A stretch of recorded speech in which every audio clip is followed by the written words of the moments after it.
and welcome back. Now, it's been a while since I've done anything for a video on the S10, and that's mostly due to the weather. Now, as y'all saw in the previous videos, a lot of snow, and unfortunately, a lot of rain. It's never dried up. Luckily, I can walk around the yard without sinking in, so that's a good thing, but unfortunately, parts of my yard's like a pond. So coming out, working on this has been kind of tricky due to that. Not to mention it rained the other day, rained yesterday, it's misting now with little spurts of rain. Tomorrow's for the thunderstorm, tonight it's supposed to rain, and possibly even the day after tomorrow it's supposed to rain again. So unfortunately the weather has been a huge delay. Now before I go any further, I want to thank Jason Carr from Old Car Auto Guy, who has a YouTube. Y'all should check him out. He's up in Canada, he has a used car lot, and he does things around the shop, has an old Cordoba, and just pretty all around cool guy. So he sent me the sticker the other day, so I want to give him a shout out. So go check him out. Now, I've done a few things, the S10 here and there. I got a few things laying around for it. So one of the things I'll be adding is I have the chip. Now this is a street runner chip. All we have to do is go with 91 octane on it. Not too bad.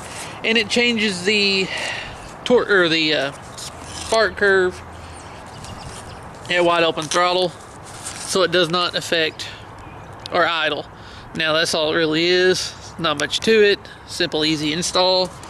But with the upgrades already on it, it should make a good difference.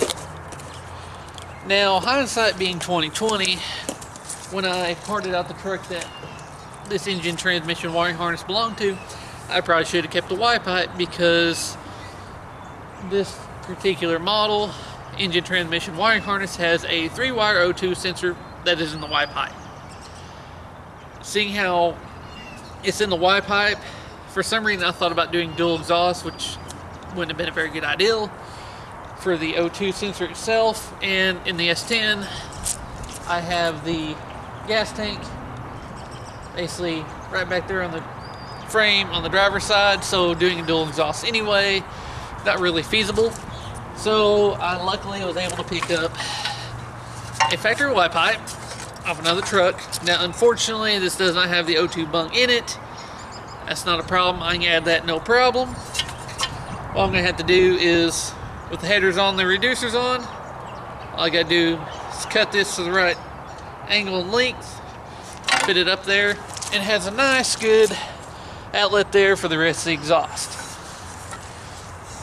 Now, one other thing for the S10 is this right here. Now I'll go more detail on it later when I build the exhaust and do a review and sound test on it later.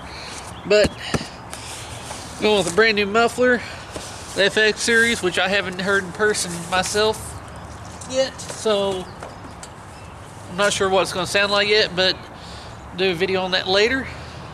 There's a few other things that I've done under the hood that I'll show you.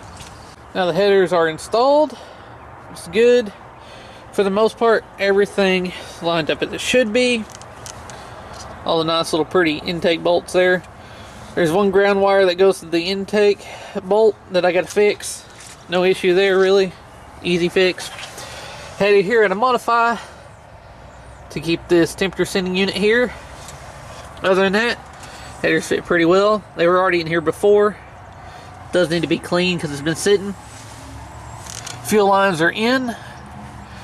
Now on the throttle cable, I'm going to have to build a new bracket or modify the original one in order to get it to where I want, because with the height of the spacer and the fact that this is probably honestly a little short now, probably because they may have their engine a little bit different or whatever bracket they were using, etc. With the original bracket, it just does not want to fit right, so I'm going to have to build a bracket or modify the old one to get that, which is no problem. But other than that, I got to play around with this 5-wire harness here for the windshield wipers out of the 94 truck.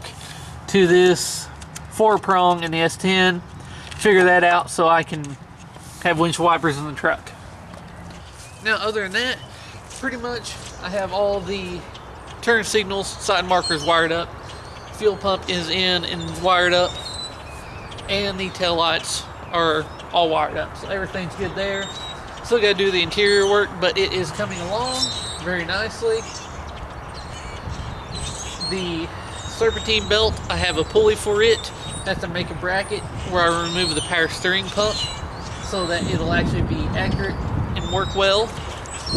But other than that, it's coming along.